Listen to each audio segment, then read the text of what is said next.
Liberty in our lifetimes in a free state of our own. That's the vision. That's the dream. And we are building it in New Hampshire.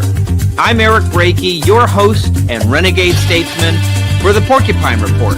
Welcome to your source for porcupine news and free-range conversation on matters of liberty. All right, let's hop into the show.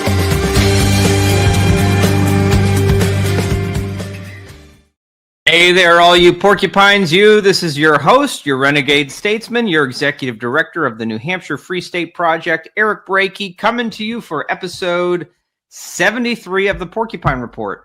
As always, we come to you with a new episode every single Wednesday at 7 o'clock p.m., broadcasting on the Free State Project X and Facebook pages, as well as on YouTube and Spotify and other podcasting platforms. Wherever you're consuming this show, please go ahead and like, subscribe, share, leave comments, whatever makes sense for the platform you're on. It does help the visibility of the show. And when you share it with your friends, who knows? They'll probably be very grateful that you introduce them to this wonderful show that comes out every Wednesday, where they get to hear about news that's happening in the Free State and interesting conversations with folks who are doing interesting things for liberty, both inside New Hampshire and around the country. But before we get into that, and some other items, I want to tell you, of course, as I do, about our sponsor, Porcupine Coffee Roasting. I'm a big fan. Actually, I just got my new monthly shipment from Porcupine Coffee Roasting. They send me a new batch every single month, which you could too if you were a subscriber. And this isn't just coffee. It's a revolution in your mug, proudly operated by Free Staters in the Free State. They roast only specialty grade beans from small producers, always fresh, roasted in small batches to order with a roast date you can trust. No stale beans from these liberty lovers. In fact, Porcupine Coffee is all about sovereignty. As a private membership association, they embody the live free or die ethic, giving freedom-minded folks like you a way to choose liberty with every sip.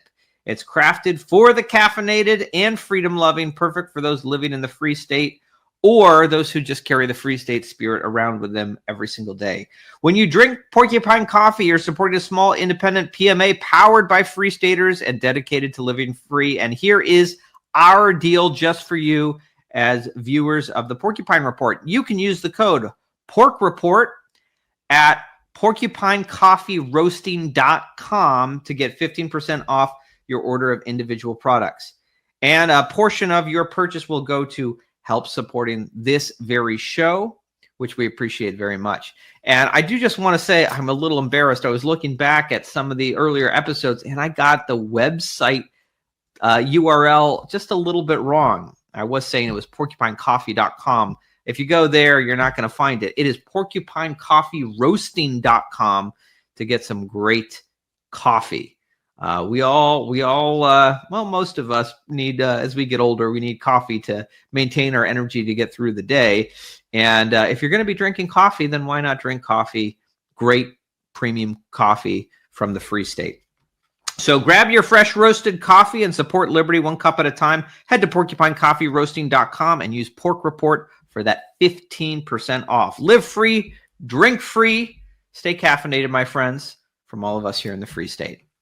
All right. Thank you to Porcupine Coffee Roasting. Before we get to the interview, now there's a few events I want to remind you that are upcoming. And also, I thought we might go through some interesting items that are in the news related to good things happening in New Hampshire. First, a reminder, this weekend, Friday, Saturday, and Sunday, is the Freedom Palooza Music Festival up in the North Country of New Hampshire, which I've got my ticket. I'm going for the whole weekend. I'm camping there, though I've got some friends who are coming up just for a day, or some friends who are coming for the full weekend, but they're renting a hotel or motel room in the area. Whatever works for you, this is going to be a great family-friendly music festival for those who love liberty. A lot of great folks will be doing music. The Mammals are probably the biggest and most well-known band that will be playing there. I'm looking forward to the Free State Acoustics on Friday night. That's a homegrown Free State Band, which I sometimes sing with. I'll be singing a few songs there myself Friday night. So come on out, get your tickets at freedompaloozanh.com and use our discount code Porcupine 2025 for 5% off your ticket price. freedompaloozanh.com. I hope to see you there. Those who love liberty of all ages, from the smallest to the oldest, are all welcome. And this August, we are looking forward to very much. Many of us are heading down to Texas for Ron Paul's 90th birthday celebration, a barbecue in Lake Jackson, Texas, hosted by our friends at Young Americans for Liberty and sponsored by the Free State Project. We're sending a great delegation down to Texas. And I keep hearing from more Free Staters who are telling me more and more they're joining us. They're traveling down. So you can get your tickets for that at ronpaulbbq.com while tickets remain. It's going to be a great grand reunion of the Ron Paul Revolution. And I ordinarily am not pitching you on leaving the state of New Hampshire. I want you to come and visit New Hampshire as much as possible. But, you know, it would be great to wish Ron a happy 90th.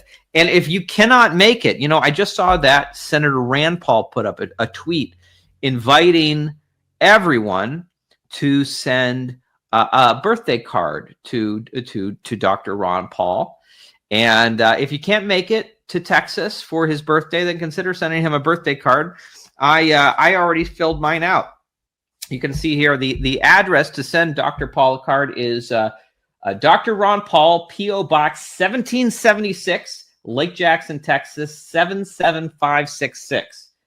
I thought that was pretty interesting, actually. Ron Paul got the P.O. Box 1776. Well, that's very appropriate. And my birthday card I'm sending to Dr. Paul, you can see right here. I write, Dr. Paul, happy 90th birthday. Thank you for planting so many liberty seeds. We are growing a full liberty garden now in New Hampshire. For liberty, Eric Brakey. So if you can't be there, consider sending Dr. Paul a birthday card. I'm sure that he would appreciate it very much. And yeah, let's let him know how much we love the good doctor and everything that he's given to this country and to the cause of freedom. Looking forward to that very much in August. All right, some news that's happening in the Free State. I'm just going to read to you. I picked 3 stories that are things we were sharing on social media that I thought were worth highlighting. Many of them follow up on things we've been talking about on this program. And I thought they'd be worth sharing and sharing some thoughts. So this first story is, this was something I was very excited to read today. In the New Hampshire Union Leader, there was a letter published by a man named Daniel Morrison, who is an independent director of Crypto.com's custody trust company. And I'll just read it to you. The headline is, Crypto.com chooses New Hampshire for its embrace of innovation. The Granite State has long fostered innovation and groundbreaking ideas, from our country's founding to our first-in-the-nation presidential primary, and from our textile mills that once provided goods to a new nation to the dynamic tech and manufacturing jobs now located in those mills and across the state. New Hampshire has always adapted to the times. That is in part why we at Crypto.com choose New Hampshire to be home to one of our signature trust companies, providing key technical support and financial services to millions of people who are using crypto and digital assets. New Hampshire, throughout its history, has supported revolutionary ideas to fuel the advancement of innovation. In 1908, New Hampshire was the first state in the nation to house a credit union.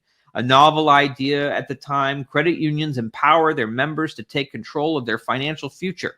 Today, credit unions allow their members and customers to utilize cryptocurrency as part of their financial portfolios. Beyond credit unions, New Hampshire established leading laws and regulations around governing trusts.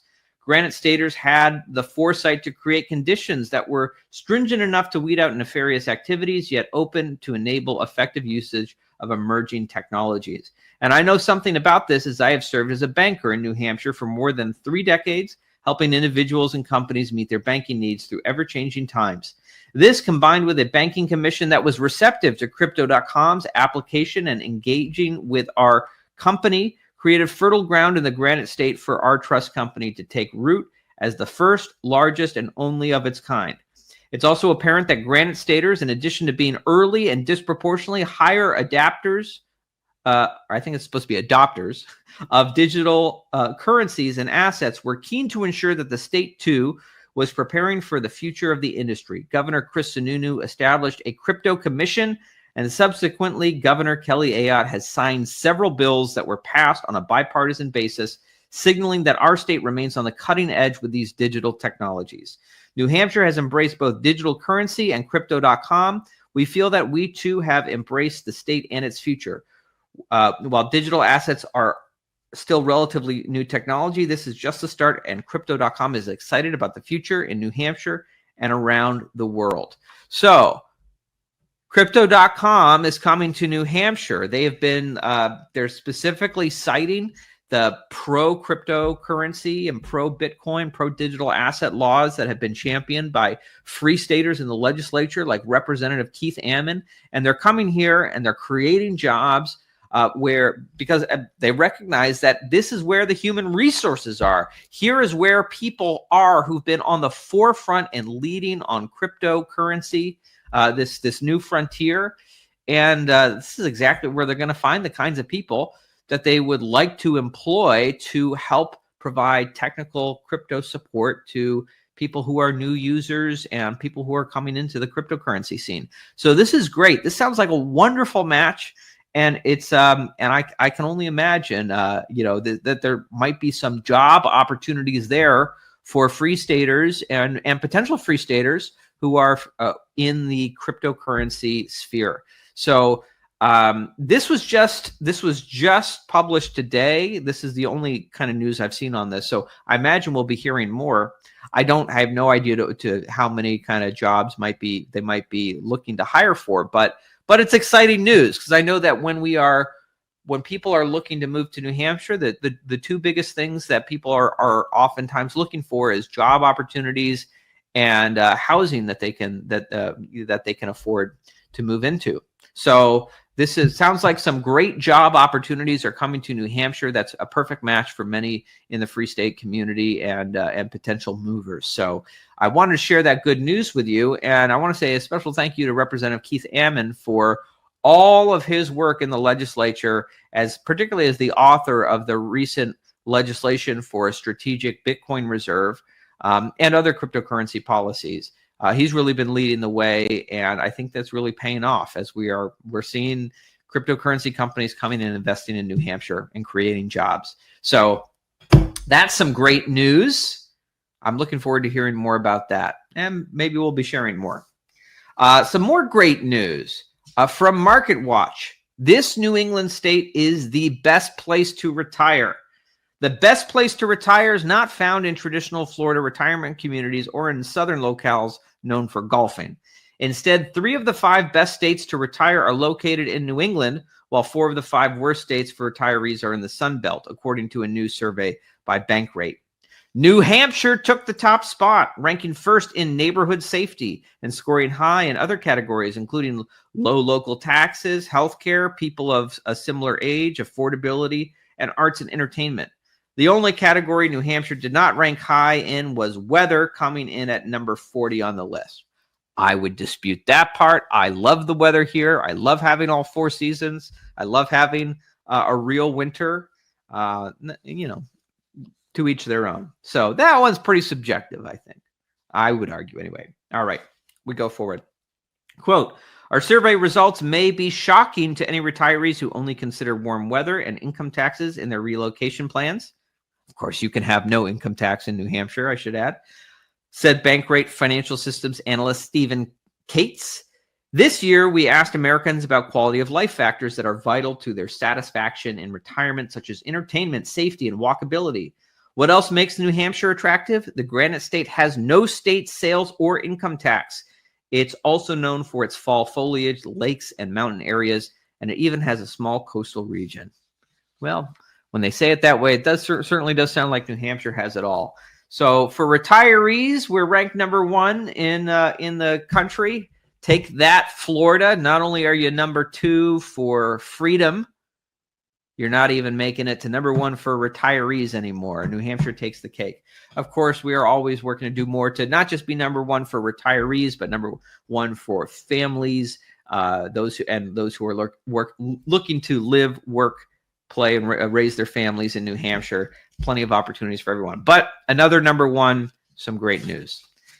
Some more great news is the Education Freedom Program, which was the Liberty legislators in the state legislature really pushed to open this up to have universal access. So every single family in New Hampshire, regardless of their income, can pull their kids out of their assigned government school, and instead of receiving that government school education, the family gets around $5,000 that they can use to direct towards their kids' education how they want, towards homeschooling, private school tuition for another public school, whatever makes sense. It's family directed. I'm so excited that this creates an actual marketplace for education where even the government schools now are going to have an incentive to have to care what families think.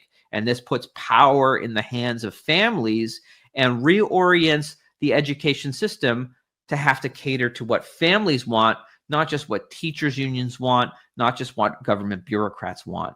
So from Valley News, universal EFA enrollment set to hit 10,000 student cap. So yes, there was a cap in the law for 10,000 students. But if you hit that cap, it means that the cap goes up automatically in future years. So this is actually a really good thing. New Hampshire's expanded education freedom account program will likely hit a 10,000 student cap set by lawmakers this year, according to new numbers released after a sign-up deadline this week. Roughly 11,000 students initiated applications for the program prior to the July 15th deadline to receive the full annual award for the upcoming year, according to program administrator Kate Baker Demers. Of those applications, the administering company has approved 8,725 so far, Baker Demers said. In the weeks before an August 2nd enrollment report deadline, the Children's Scholarship Fund will review the remaining applications and attempt to address any that have errors or incomplete information. We are working to help every family that is coming to us for assistance and are hopeful that we can fully utilize the available 10,000 EFAs, she said. Because the new law allows those in certain priority groups to enroll even after the cap is reached, total enrollment for the 2025-26 school year could ultimately swell to more than double enrollment at the start of last school year, when 5,321 students participated. After lawmakers voted this spring to eliminate income restrictions that had defined the program during its first 4 years, significant growth was expected, but specific projections from supporters and opponents of the program varied widely. Concerns about cost led proponents to downplay the anticipated rate of growth, predicting enrollment would fail to reach the cap instituted in the bill in the first year. Baker Demers previously projected 8,500 students would enroll, up from the 5,321 at the start of the last school year. However, new enrollment has remained steady since Governor Kelly Ayotte signed the bill into law on June 10th. In the first 24 hours, 500 new families applied. In the first week, 2,000 did. Over the following month, roughly 4,000 more families initiated applications. The numbers released suggest that enrollment will also exceed a 9,000 student threshold, which will trigger the cap to increase to 12,500 students for the following school year. Families who have applied will learn whether they have been accepted during the week of August 6th, according to Baker Demers. Though those in 4 priority groups, current enrollees, siblings of those enrolled, those with disabilities, and those whose family income falls below the previous threshold will be automatically accepted according to the law. Baker Demers said the enrollment report, which will be posted by the Department of Education, will include information on familial income and on the percentage of enrollees who have directly exited public school to participate in the program. So I think that's great news. It shows that the Education Freedom Account is popular. The fact that it's hitting this cap, it's going to be triggering a higher cap for next year. And freedom is popular. So New Hampshire leading the way on education freedom.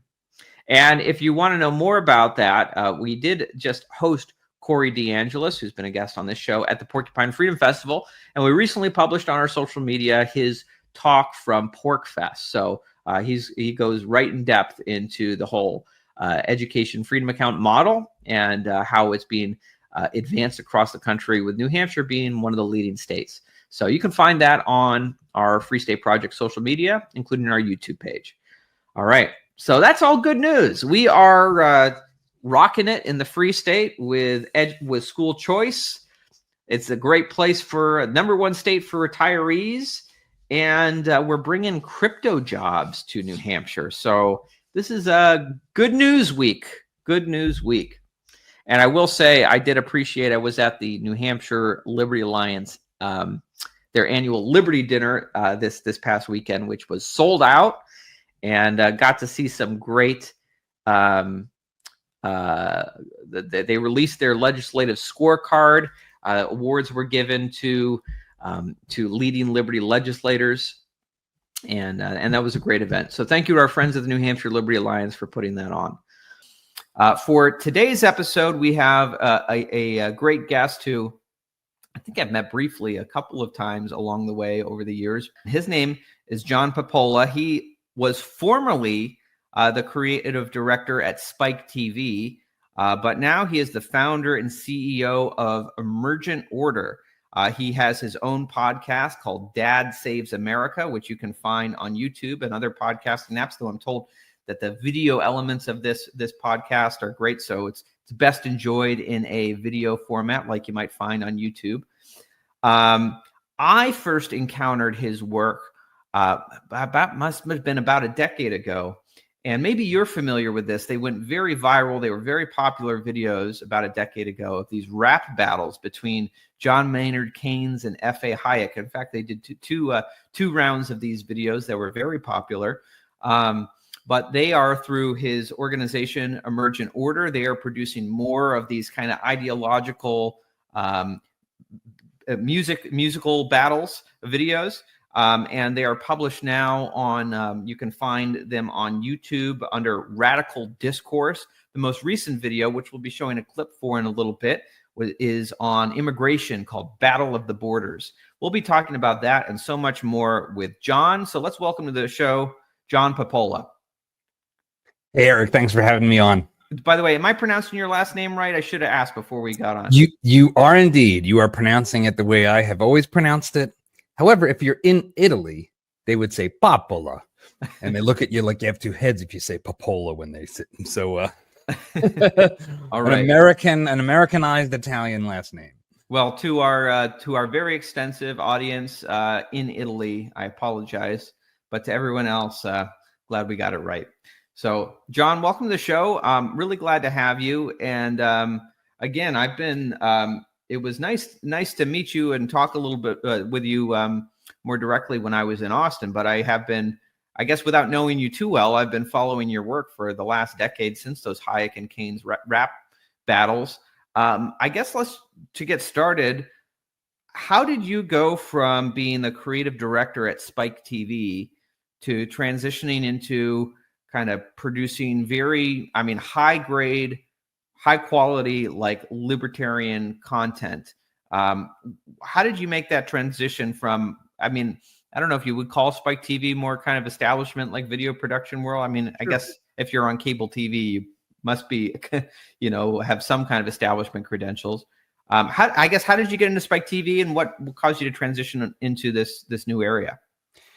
So I'll try to keep this as short as I can so we can talk about all the exciting things that are happening in the present. But so I always wanted to be a filmmaker since I was a little kid. I was making videos the second my dad got a video camera. As soon as PCs were capable of ingesting video, I was spending all night long learning how to edit at that point with like little postage stamp sized video. And so I went to film school, came out, got a job at MTV. Actually, it was the animation department, so the folks that did Beavis and Butthead. And 2001, 2001, the dot-com bust actually killed that whole division of MTV. So Beavis and Butthead got their death sentence.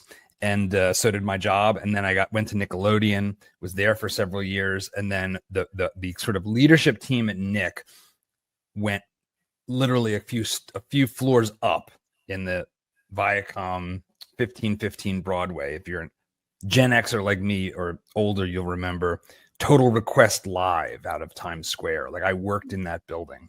I remember that. And so I joined them. I went to my boss's boss, technically, Niels, who I've actually had on Dad Saves America. And I said, Niels, you're going to this new thing, Spike TV, First Network for Men. Take me with you. I want to be a part of that. And so I spent 7 years there and ended up being one of the 2 creative directors. These days, would you even be allowed to create a network for men? No, of course not.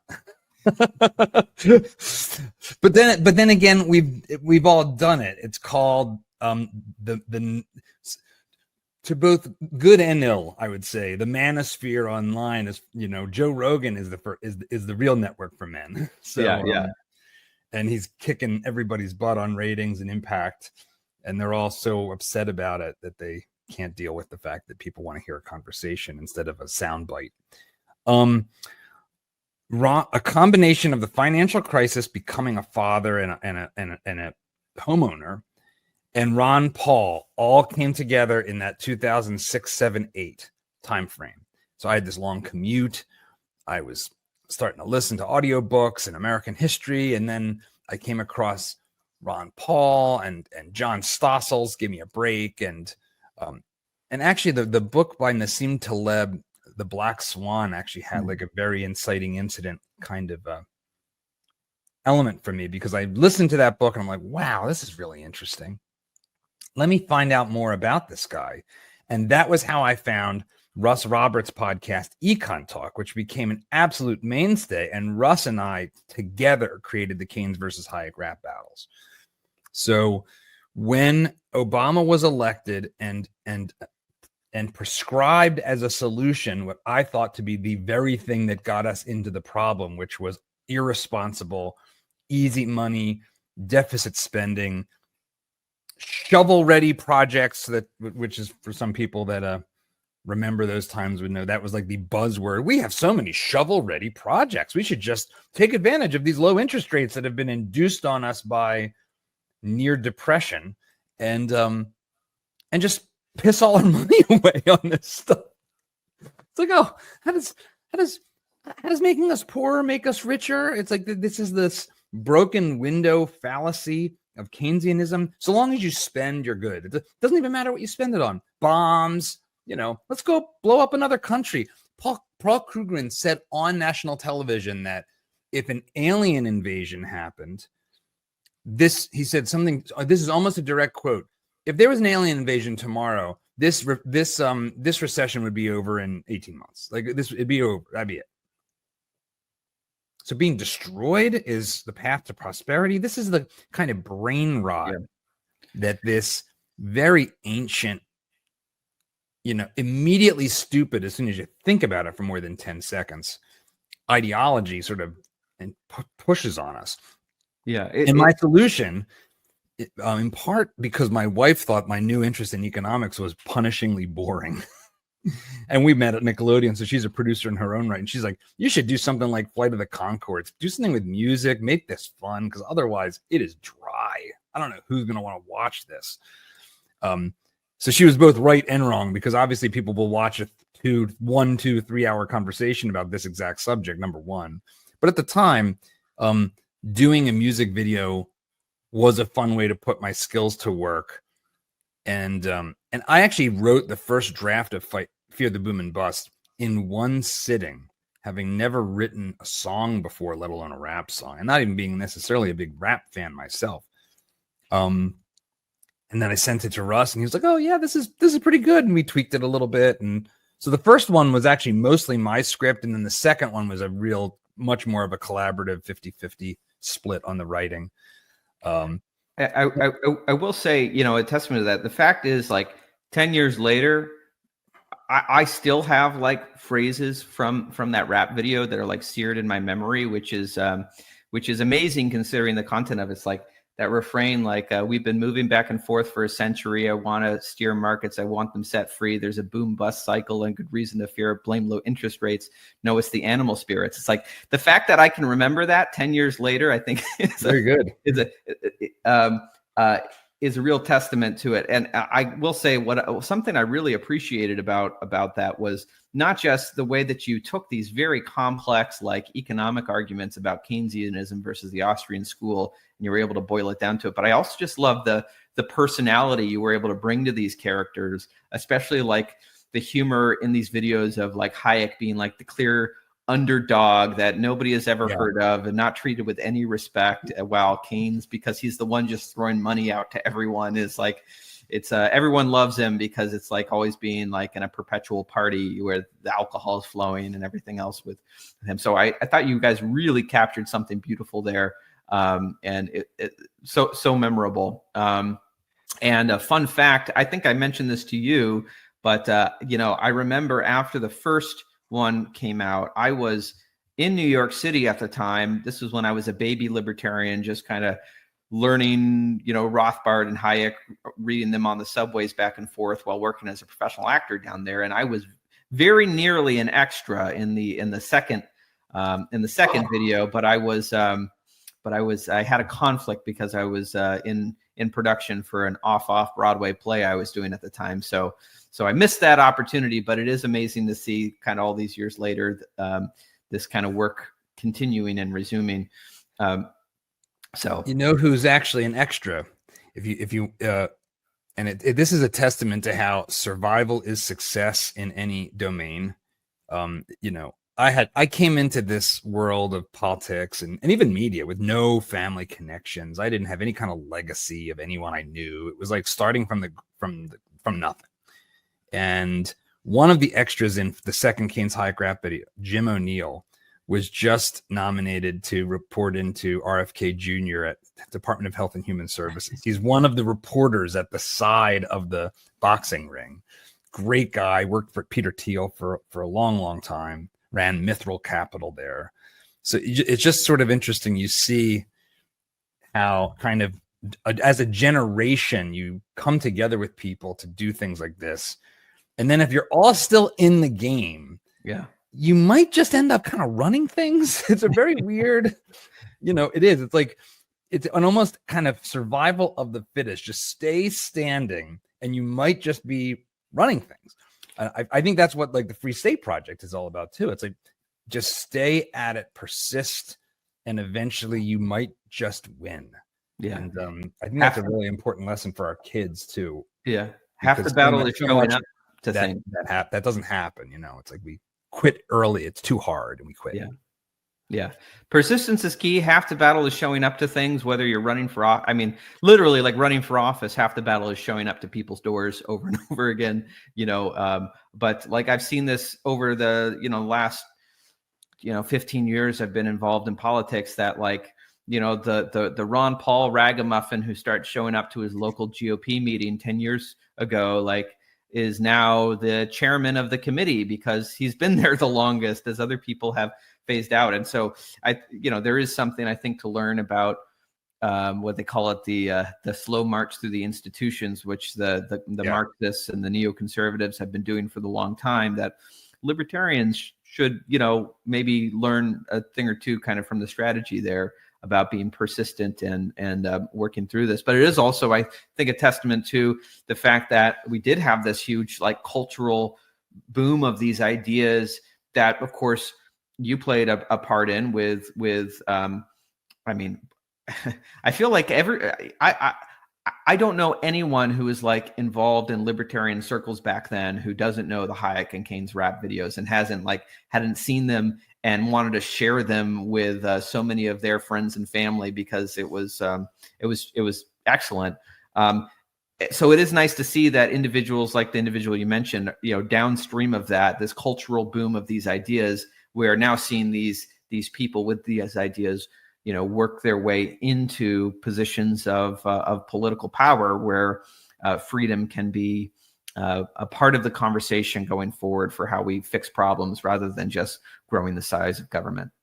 One of the things that you asked how did I end up leaving and starting Emergent Order, and I did the first video while still being an employee at Spike. I sort of took a couple weeks off at the end of 2009, and produced and directed the video, and then released it in January of 2010. What was so striking, and what really was like the thunder strike that led me to change my life, was seeing the impact these were having almost immediately for people in classrooms. I have met so many people at the conferences you and I attend who will come up to me like I'm some kind of celebrity, which I'm obviously not, but it is neat. And it's humbling to have someone come up to you and say, I saw your video in high school because my econ professor or my social studies teacher showed it to me. And now I'm here, and now I run a libertarian think tank, or I work at, Independence Institute. Or my favorite one of all is one of my producers, Jessie Bennett. Jessie saw the video in high school. She became enraptured by these ideas. She went into college briefly and was like, this is a scam. Left, applied for an internship by way of Moving Picture Institute, our friends at the Moving Picture Institute, and picked Austin, Texas, hoping she could come work for us. Because I moved to Austin after we decided to start Emergent Order. Voted with my feet. New Hampshire might have been an option if not for the fact that my wife gets panic attacks in the cold. So that was out. No chance. Well, we hope we'll get you up here in the summer sometime for the Porcupine Freedom Festival. But just to close the loop, so Jessie came to us, a long time ago, more than 5 years, 7 years ago. And she, as an intern, as a college dropout libertarian intern, and she is the lead producer on this Battle of the Borders, sort of new generation of these rap battles that we just released earlier this month. And it is by far the most technically sophisticated thing we've ever done. And to see her, like, she is like a case study in the kind of impact you can make with people when you sort of follow your heart and put your ideas and your values at the center of your work, because that's all I was doing. I was just saying, I'm really excited about this Ron Paul Austrian economics stuff. I like making videos. I got it. Maybe I can do something with that. that was it. That was the whole thing. And then, an entire new life path opened up as a result. Yeah. Well, I will say, I got to know Jessie in libertarian circles while I was in Austin, Texas, working at Young Americans for Liberty. And she is an absolute awesome person to have on your team. And her story's pretty amazing. And you know what? I think too, it's good advice, I think, for those who are maybe in their 20s, like, that is the time to just like go and like chase your dreams. And maybe by the time you get to your 30s, you figure out if it's been a good path or not. And that's the time, I guess, maybe to get more realistic. But like in your 20s, like, go pursue liberty or run for office or go join take risks. I would go even further than that. And I would say, do that, but do it knowing that you're going to keep doing it your whole life. Yeah. Because I didn't, I guess you could say I was taking a risk moving to New York City and working in TV, but I was pushing 30 and had a family when I left my job to come to Austin and start Emergent Order. So all the things you're told, and this is a lot of what I talk about on Dad Saves America, this stuff you're told about how to pursue your life by our culture, like the median message of our culture is trash. Ignore all of it. You should get married. You should have kids early. You can have an adventure together. It's so much more fun to share the adventure of life with your family. We've really thrown the baby out with the bathwater, literally, in a lot of respects in our sort of modern post-war American culture. And I think I see some like green shoots, as they used to say, in Gen Z for wanting to reject the narrative on that front. Yeah. It often does feel like, certainly the culture that at least my generation kind of grew up in, I'm a millennial, right, was very much the worst thing that can happen is pregnancy. and the miracle of life is the worst thing that can happen to you. And I certainly respect and appreciate that when you're talking about, like, kids in high school. Like, you certainly it should probably be a good idea to finish your education if you can. Yeah. But there's also a danger in waiting too long and not having the opportunity to participate in kind of the long chain of human history and to I mean, there are different ways we can pass things on to future generations. Certainly raising kids is one of the most direct ways. There are other ways to do it too, but for sure. But if you want to, don't let anybody tell you otherwise. That's the part. Yeah. That's my real primary message. Like, yeah, you got to pursue the life that you want to pursue. Yeah. But on average, most of us are going to derive our happiness from the same things that humanity has always derived our happiness from. Right. Which is family, faith, being in a community that actually is fulfilling and meaningful and that asks something of you, and having work that matters and that you feel like you're a contributor to. It's like, this is sort of we don't need to reinvent that wheel. That wheel is perfectly round. It's been worn to perfection by time. Well, and certainly in a society where it seems like we are so starved for purpose, where we are, I think that, I mean, you ask me, if you were to ask me, like, why I think we have such a crisis of kind of, drug abuse and mental health issues, I just think we're starved for purpose because we've been separated from the things that historically give us purpose. And the worst thing that happens is people turn to politics as a source of purpose and kind of engaging in the tribalism of red team, blue team, finding their sense of purpose there. And it's probably the least healthy place to do it. But we could keep talking about this, but I do want to get to, you guys did just release your newest video, The Battle of the Borders. And again, I really enjoyed, by happenstance, as you were premiering this in Austin, another one of your employees who's an old friend of mine, formerly known as Ivy El-Zatari, now Ivy Carnes. Yep. She actually, she used to be a regular on my last podcast when I was at Young Americans for Liberty. We were both employees there. Anyway, she told me about it, invited me to come out. I'm really glad that I did. It was fun to connect with so many people and to see the premiere of this video, Battle of the Borders. Let's do a quick clip for our audience. I know the whole video is like 11 minutes long, so we're just going to do a small clip here, and we'll make sure that people have access to the link to the full video in the show notes. Renita, let's cue up that clip. Introducing first, from Havana, Cuba, a professor at Harvard with an econ PhD from Columbia, the Prince of Protection, the Keep 'em Out King, George Borja. We are one nation, united, free. To keep it that way, we need sovereignty. A border regulated with integrity, protected by folks we've elected. See, let's listen to our people's frustration and take back control of immigration. Our porous borders have brought an invasion, tragedy, crisis, and exploitation. I don't fault those who come to build wealth. Look at me, an immigrant myself. We came to this country poorer than poor, but did it the right way through the front door. All right, John. So people have just seen a short clip of this video. What going into this? I know you, in the whole larger video, you feature a lot of different stand-ins for popular economists and thinkers on both sides of this issue.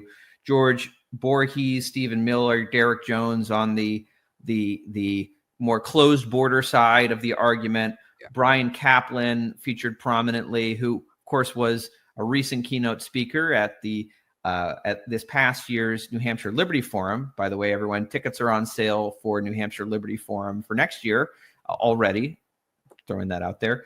But in a nutshell, how would you describe kind of the different sides of this border debate that you're representing in this video?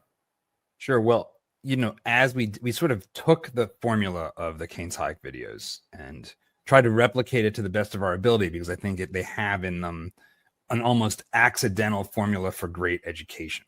And so at the center of that is make the strongest possible argument that is available. Even if you are delivering it and we try stronger than the people who make it deliver it.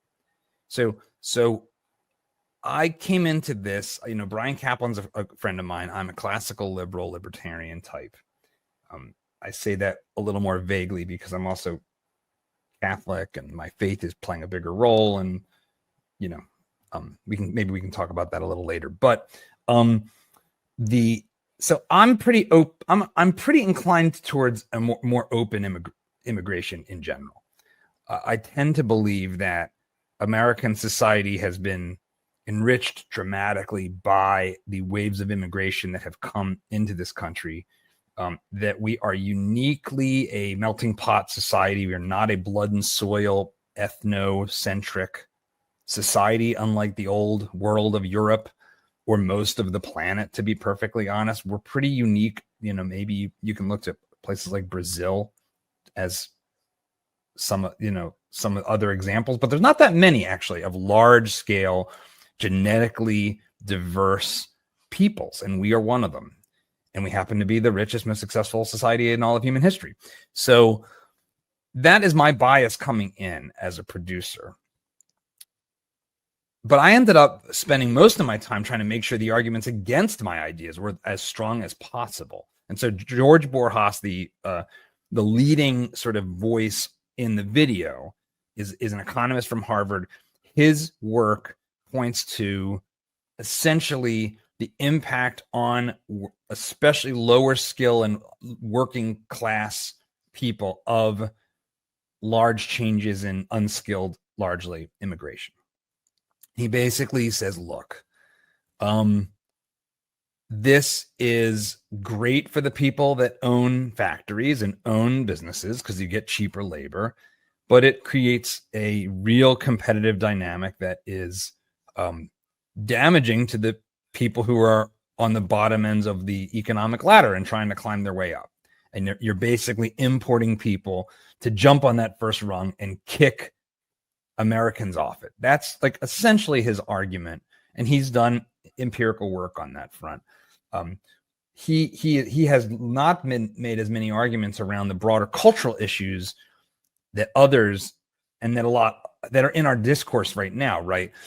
So this is where like Stephen Miller, who was a prominent voice and now again a prominent voice in the Trump administration when it comes to immigration, came in about safety, terrorism, fentanyl and drugs, crime, and then again on the closed border side, relatively speaking, Garrett Jones from out of George Mason University, also actually quite libertarian, quite a free market guy, but he makes arguments in his work about how unique cultures are and how fortunate America is in having a relatively conscientious, high IQ society that laid its foundations, and that our success is in part thanks to that. We had ambitious riffraff, as Arthur Brooks would say, but also smart people coming from societies that had been relatively well nourished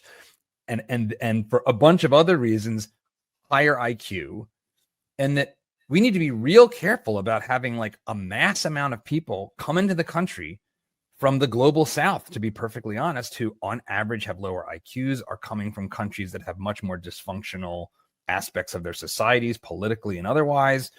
And it's like, do we really want to turn ourselves into the third world is the argument, because that won't be good for anybody.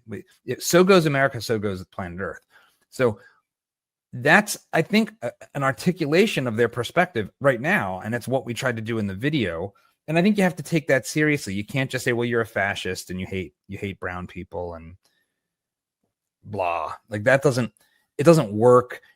It's mostly not true. I mean, there's some people who just don't like the culture to become darker, literally. I think that's not false, but that's not what is animating, I think, most people. I think most people have other concerns, and we have to take those seriously, and we have to take their arguments seriously.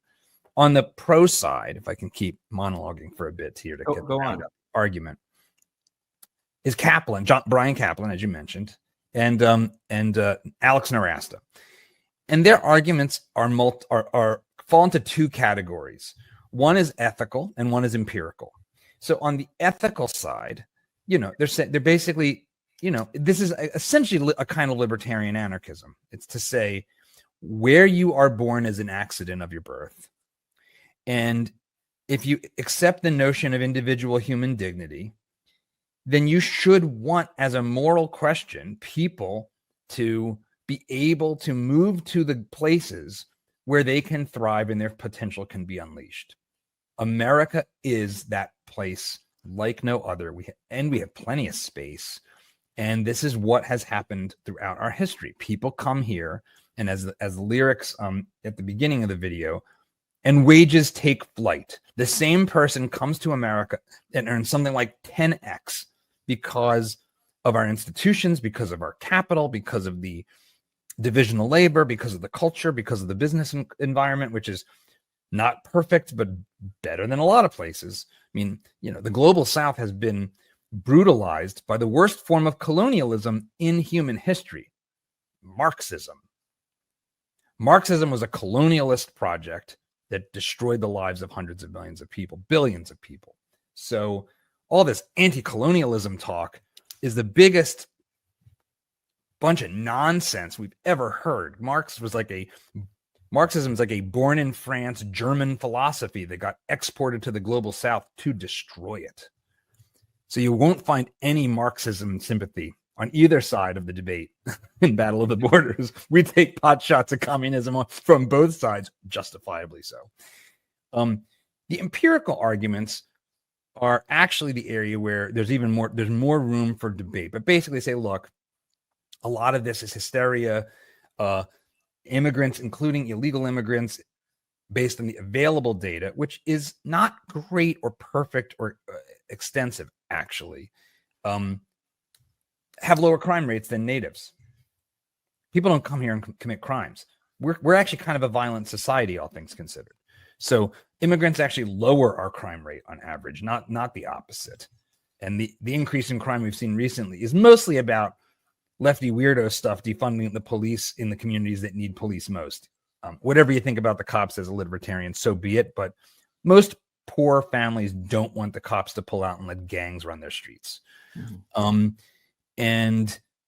And the economic arguments that Borjas makes are zero sum and don't take into account that people come with their productive capacity and also end up being consumers, although consumption doesn't drive growth. So I find that argument slightly weird. And so that is the battle. It's, are we a nation of immigrants that's capable of absorbing a lot more people than we already do, and can be enriched by that and normalize them to the things that actually make America great, literally? Or are we a little more delicate and a little more subject to being destroyed by culture shifts if we have too many people come in with bad ideas and, frankly, in some cases, lower capabilities, and won't know what the good they have it, and they therefore come and kill the golden goose? And I think those are really the arguments that are at play in the video. And I think our goal was to make something that you could actually engage with these debates, stripped away of all the woke moralizing and heated populist rhetoric, without pulling punches. So they're very strongly delivered arguments. They're just not trying to say you're a bad person if you're on one side or the other. Well, I watching it, I really did appreciate the way you do steelman both sides of the debate. And like you say, you offer kind of the best arguments for each side. And certainly as someone who, to be honest, like, I don't always know where exactly I fall in this debate. I feel kind of tugged in different directions by arguments on both sides. But I will say, from a libertarian perspective, and I do feel like you addressed and took on all of these in this video. Like, I'm very sympathetic to like the concerns about, people come here and we give them voting rights to vote on what our laws should be and how the treasury is distributed. If you have kind of a mass influx all at once and we're giving out kind of voting rights, or we're not strictly enforcing our voting laws as they are in terms of people having to go through a process of naturalization before they can vote. I think that's certainly a valid concern that I have, because I think as libertarians, we uniquely understand that giving someone the right to vote is giving someone the power to, help command the use of violent force and aggressive force against other people, because we recognize what government is. You And get so to be one of two wolves voting on what's which for sheep dinner. to have for dinner, Yes. And so, in that sense, I know I'm always somewhat sympathetic to kind of like, compromises around like guest worker programs as a way to look at that. But then there's also, and this is a concern that, we were dealing with a lot when I was chairing the Health and Human Services Committee in Maine, which was the way that kind of the welfare programs create a perverse incentive. It used to be, I remember Milton Friedman arguing that in some respects, illegal immigration was better than legal immigration because illegal immigrants couldn't qualify for welfare programs and they were just coming to work. But these days, that's not true. You just have to file for asylum, and you can go for entire years stretches where you qualify for welfare payments. Certainly, I guess it's somewhat state dependent. Maine was very generous with welfare programs there, and that creates a perverse selection process. And you're bringing up a centerpiece of the argument that I didn't raise, that's raised in at length in the video, which is, can you have early 1920s style immigration with a welfare state? Because like when my great grandparents came to this country in 1920, there was no welfare state. You didn't come to America and get a check paid for by existing workers in America. That was not a thing. And so the back and forth in that argument is interesting because some of it's philosophical and some of it's pragmatic. So I think both sides are like, well, don't give them welfare. And one side says, yeah, good luck with that.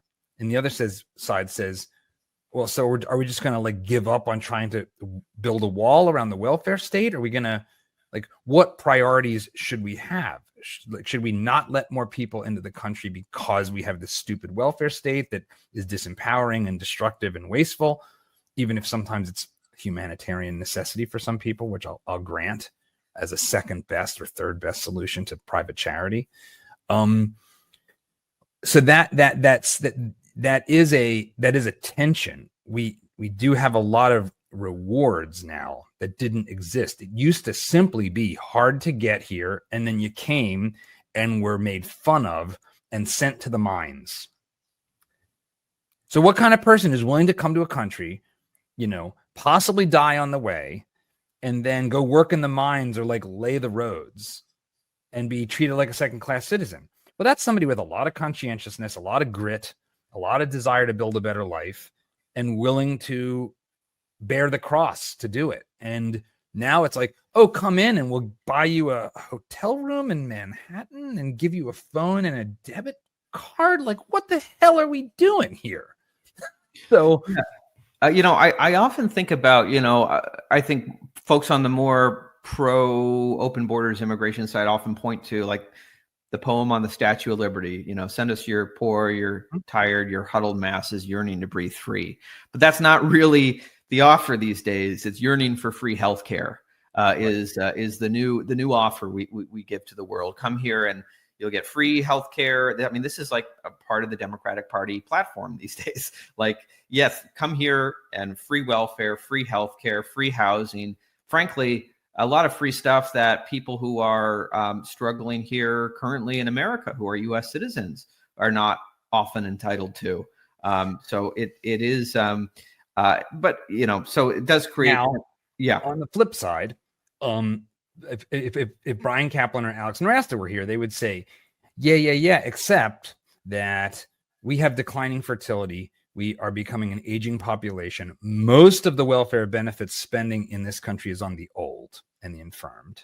That's Medicare, Medicaid, Social Security disability. That's like half the federal budget and growing. And the average immigrant is a young working age male who will come in and mostly actually not use the welfare system all that much. And so their argument is that actually, and this is in the video, immigration, legal or illegal, ends up being a net positive on the fiscal balance sheet side of the equation. And that is, again, that's an empirical argument. It's probably mostly true, would be my guess, actually, if you just look at who's coming. And the best evidence for that is both sides love to attack employers whenever it comes down to dealing with illegal immigration. Oh, we're going to install communist e-verify, so the government makes it so that you have to tell the government everyone you're hiring and get them verified. I mean, you want to talk about like Maoism. E-verify is demonic. Like, you should not support this if you believe in individual liberty. And yet that's the kind of actual boots on the ground policy that happens. So that does suggest that people are coming here mostly to work, not go on the dole. Yeah, I'm glad you bring that up, because I know I hear some of the immigration hawks who are oftentimes people who are prone to support kind of liberty in other areas, like advocate for e-verify. And I think it's not often appreciated that, like, for that system to work, it means every American citizen needs to be registered. It's like you have to, as an American citizen, you need to prove that you're allowed to work. And file your I-9 form, all this stuff. I mean, you want to talk about fascism in the Mussolini sense of sort of the big state and the big corporate enterprise sort of combining into this body politic blob. He verifies that. Yeah. I agree with you. Not the right answer to let's install a social credit score system so that we can protect our liberties. It's like, well, does somebody want to tell them what they're doing? Well, I think it's interesting to see this kind of playing out, kind of like right problem, wrong solution to right now, where you have Senator Rand Paul in Congress who, Trump has campaigned on being hard on immigration, and he's talked about using the military to do mass kind of deportation. Mm-hmm. You have Senator Rand Paul standing up in Congress saying, like, we got to take the immigration problem seriously, but like using the military on domestic soil inside the United States is like, that's a Rubicon that we do not want to cross, even for something like this. But I also know that when you the nuance can be lost on so many people. Whenever you say, this is not the right answer to that problem, you're going to get people accusing you of not caring about the problem. I think that there's a couple things. First of all, let me just say, like, for viewers or listeners who are sort of right of center and might be like, what is this lefty talk with the immigrants? I voted mostly happily for Donald Trump this election. I've talked about it publicly. This is an area where I am like not on the same page, even like blur your eyes. Like, I am way more pro-immigration than the average of the Trump administration. But I think the problem we really have to contend with is the Democrats suck. So what they did was, when they were in power, they talked a big game about immigration and did nothing other than like create quasi extra legal nonsense like DACA. They like to have permanent underclasses that they can exploit for votes. That is the history of the Democratic Party in the modern era. And people have started to wake up to that, including Black Americans and Latino Americans. That's why that move towards Trump in 2024 from both groups. I mean, I think Trump won a majority of Latino men. Yeah. While that's not correct. Moderating one iota on this issue. And I living in Texas, I'm engulfed in a Mexican American culture here. And I know plenty of people who are like, they were wearing their MAGA hats, man. They were eating tacos and wearing MAGA hats.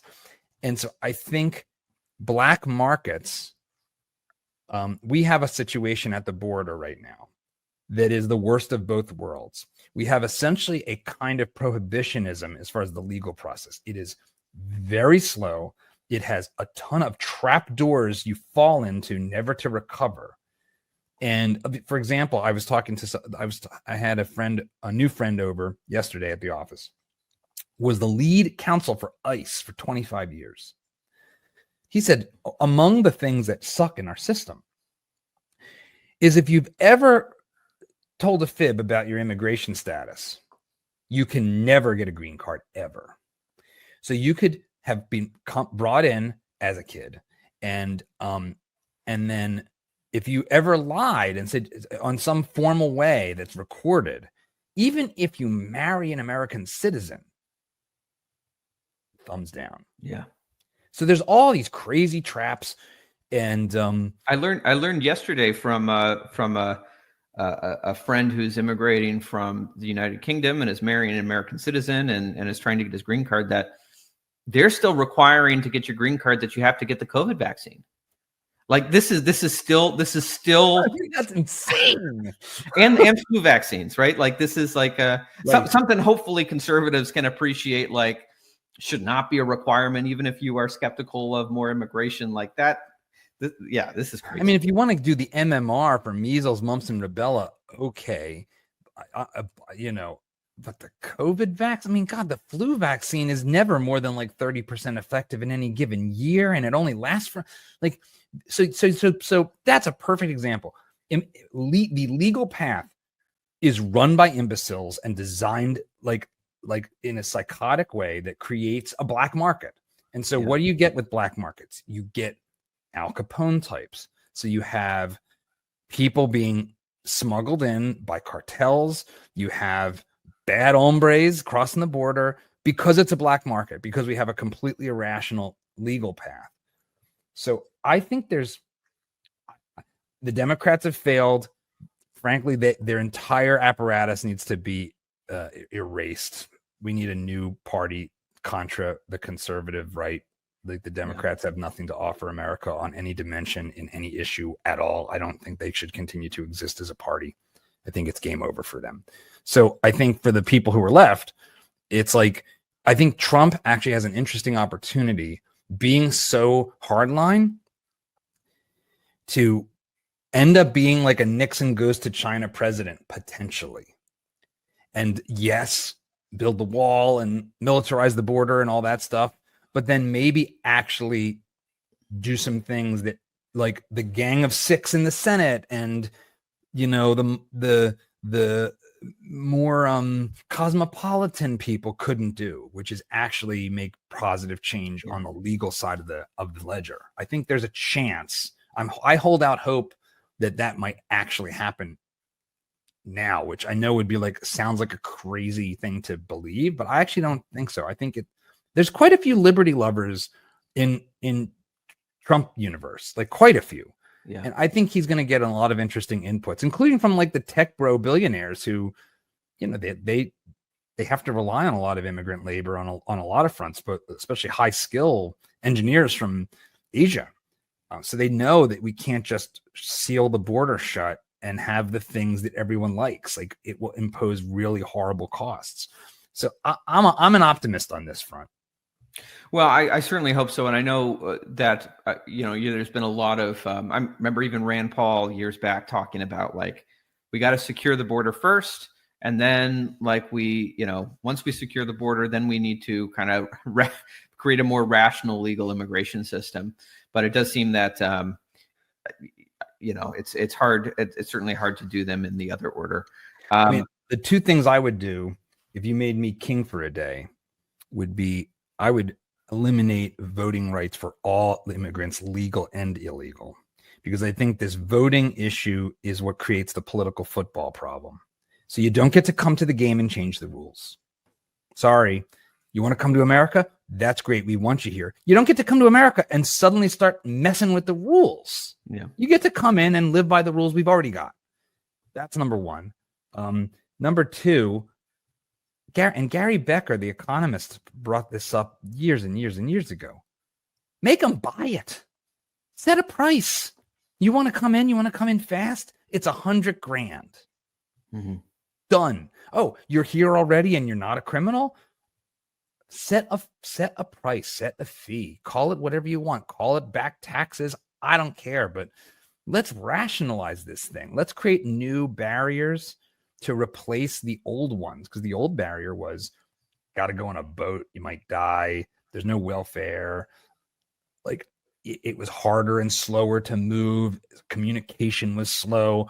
There was a bunch of selection effect elements of the old world that are gone.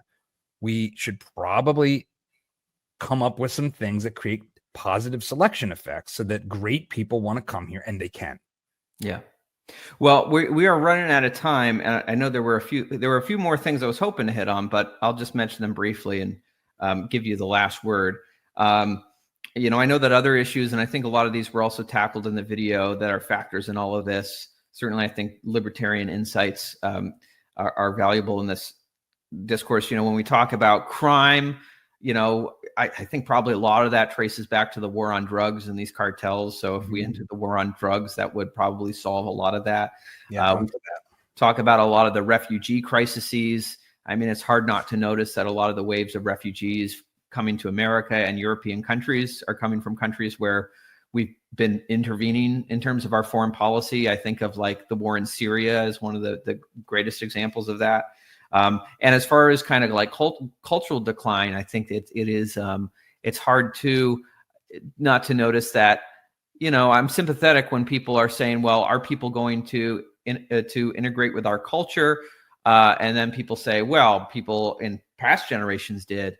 But we are also certainly at an inflection point with kind of this cultural Marxism that is trying to degrade our culture and our sense of American identity. And it's hard to wonder what's going to be left for people to like integrate into when we are being told that our history is trash, our founders were terrible people, there's nothing of value to look at in the Declaration of Independence or the Constitution to form kind of a sense of American identity around. And as our own sense of American identity is collapsing within our own country, what do people integrate into? I'll give you the last word to respond to those and to promote anything you want to promote. Well, Eric, I think that's all beautifully put, and you put your finger on something that's really important. I have said, you know what? I'll take 2 conservative Catholic Mexicans for every 1 blue-haired gender studies graduate in a one-way exchange. Like you come out of Brown or Columbia, and you studied studies off to Mexico City for you. Hey, Juan, Carlos, come on in. The water's great. You're more American than these friggin' people. I'm being totally serious though. And we actually make this point in the video.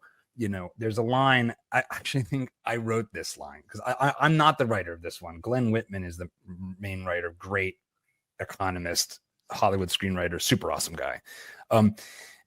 If you're worried about civic knowledge, your bigger concern should be who's teaching college. So this talk about our culture in America is complicated. First of all, we're a big, diverse country. We don't have one culture. We have multiple cultures. And I'm not some multiculturalist, like a moral relativist guy.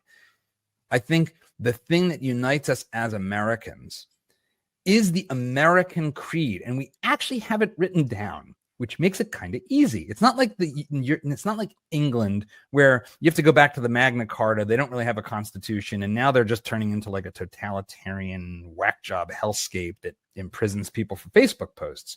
No, we have a Bill of Rights.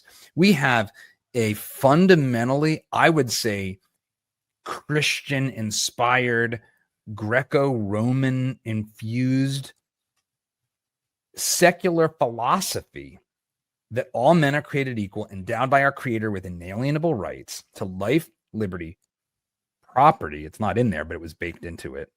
And the pursuit, but not the guarantee of happiness. And if you want to come to this country, you should want those things. You should be assimilated, like the Borg, into that ethos. If you want to come here for free stuff and vote for Peronism or communism or I don't want you here, or at least I don't want you to vote. Maybe you can come here and believe cockamamie nonsense, but if you want to come to America, you should want to buy into Americanism, and I think that that's fundamentally a set of classical liberal principles about the limited role of government and the maximum role of individual liberty. That, to me, is the eternal fight we face. And it's funny. Talk about cultural Marxism. There's a study that just came out, and that, of course, our official news people at the New York Times and I think Washington Post actually decided actively not to report on, which said that all this DEI stuff, which everyone with 2 brain cells knew was divisive and explicitly racist, turns out is divisive and explicitly racist and actually engenders hatred, tribalism, and authoritarian mindsets when you do it. So I'm hoping that one of the things that comes about coming out of 2024 is the end of this era of insanity, this era of 1619 psychosis that this country, which helped lead the world actually in ending slavery, which was the practice of every civilization, especially in Africa, especially in the Middle East, where it is still actually quite prominent. We should be proud of the United States of America for all that this country has done. And yes, our military interventionism has wreaked a lot of havoc. It would horrify our founding fathers to see the way we play games all around the world. Are we the reason why there's migrants? I don't know about that. Maybe. Or maybe we just made bad situations worse. I don't know. I'm not Dave Smith on this. I'm a little more like, I'm open to arguments on that front. But, I love America. It's why, if you want to hear more simultaneously hot-headed and yet reasonable takes, you can find me at youtube.com/dadsavesAmerica. And if you want to check out Battle of the Borders as well as the Keynes versus Hayek rap videos, they are available on YouTube at the newly rebranded Radical Discourse channel. So there's my little plug at the end. Awesome, John. Thank you for coming on. And I know that you are planning more videos on more hot topic debates. Yes. Certainly, I hope that maybe a intervention versus non-intervention foreign policy rap battle would be a great one. It's on the list. Climate, population, trade, those are in progress. The war on drugs, that's going to happen for sure at some point. Awesome. Pax Americana versus non-interventionism, definitely on the table. Well, I'll definitely look forward to all of those. And John, thank you so much for coming on the show. And I certainly encourage folks to check out your video content. Thanks for having me, Eric. This has been a blast. Absolutely, John. Thank you so much. All right, everyone, that's the show. Thank you so much for tuning in today. And furthermore, my opinion is